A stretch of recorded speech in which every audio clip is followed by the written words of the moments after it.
बड़े ही मज़े के बनते हैं। रोटी के साथ आप खा सकते हैं, ब्रेड के साथ ले सकते हैं,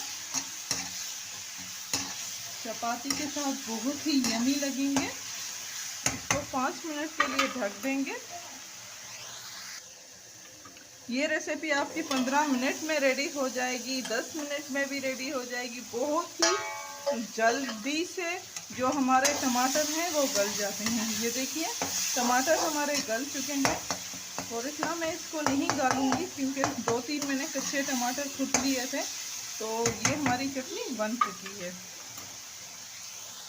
उम्मीद है आज की रेसिपी आपको बहुत ही ज़्यादा पसंद आई होगी। झटपट तैयार होने वाली टमाटर की चटपटी चटनी। तो हमारी वीडियोस को लाइक करना मत भूलिएगा। लाइक करें, शेयर करें एंड सब्सक्राइब करें। Thank you.